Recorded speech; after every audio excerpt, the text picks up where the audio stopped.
नमस्कार, मैं राजकुमार श्री औरबिंदो सोसाइटी से आप सभी का हार्दिक स्वागत करता हूं। हम शिक्षा में शून्य निवेश नवाचार कार्यक्रम ZII द्वारा संकलित एक रोचक नवाचार के बारे में विस्तार से जानेंगे। इस वीडियो में मैं आपको इनोवेटिव पाठशाला के अंतर्गत महाराष्ट्र बोर्ड के कक्षा 3 के हिंदी पाठ्य पुस्तक के पाठ संख्या 32 ध्वज फहराएंगे को एक नवाचार अभिनव शिक्षण तकनीक की एक गतिविधि गृह कार्य परिवेश में व्यवहारिक शिक्षा के माध्यम से क्रियान्वयन करना बताऊंगा। वैसे तो इस पाठ को ZII के कई नवाचारों के माध्यम से पढ़ाया जा सकता है, परंतु आज हम इसे गृह कार्य परिवेश में व्यवहारिक शिक्षा के माध्यम से समझेंगे। सबसे पहले मैं आपको इस पाठ के सार के बारे में बता देता हूँ। प्रस्तुत पाठ ध्वज फहराएंगे बच्चों में देशभक्ति की भावना का विकास करता है। इस नवाचार की नवीनता एवं उपयोगिता यह है कि कंसेप्ट से संबंधित निर्देशों के आधार पर आसपास के परिवेश का अनुभव करवाते हुए बच्चों को गृह कार्य करवाया जाता है।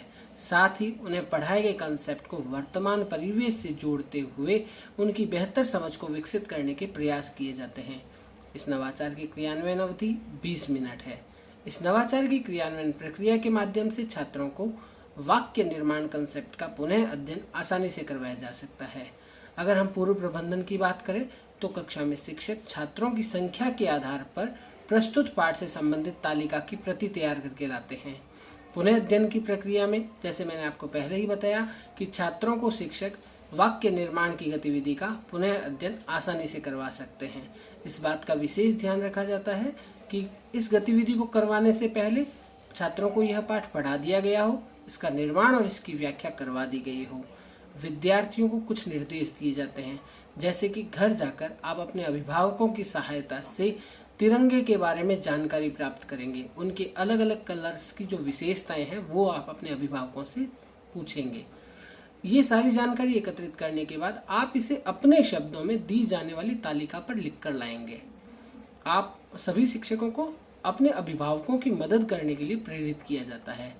शिक्षक छात्रों को यह भी बता देते हैं कि आप जो ये तालिका भर कर लाएंगे, इस तालिका के आधार पर पढ़ाए गए पाठ का पुनः अध्ययन दोबारा करवाया जाएगा आपको।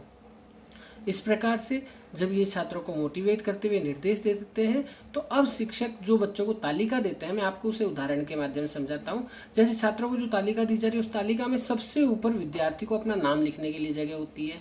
उसके नीचे तिरंगा वर्ड लिखा होता है ताकि उसके तीनों कलर्स लिख दे, और उसके नीचे कुछ जगह खाली होती है जिसमें बच्चे उन तीनों कलर्स की विशेषता और तिरंगे के बारे में जो भी उन्हें जानकारी मिली है वे उसे अपने शब्दों में लिख देते हैं।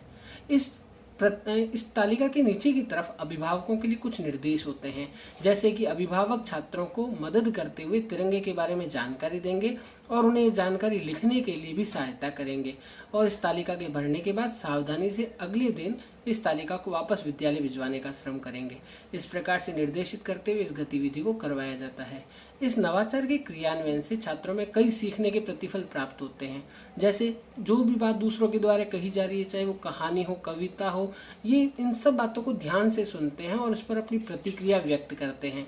कहानी या कविता की जो भाषा है उस भाषा की बारीकियों को पहचानते हैं और फिर उसे अपनी भाषा में भी स्वीकारते हैं और अपनी लेखन शैली में भी उसे अपनाते हैं। तरह तरह की कहानियों, कविताओं, रचनाओं की बारीकियों से भी उस पर चर्चा करना शुरू करते हैं, उसका अवलोकन करते हैं। विभिन्न उद्देश्यों के लिए लिखते हुए वे अपने लेखन शैली में शब्दों के चुनाव को बेहतर बनाने का प्रयास करते हैं। विभिन्न उद्देश्यों के लिए लिखते हुए वे अपने लेखन शैली के अंदर विराम चिन्ह, चाहे वो पूर्ण विराम हो, अल्प विराम हो, कॉमा हो, क्वेश्चन मार्क साइन हो, इनका इस्तेमाल करना सीखते हैं।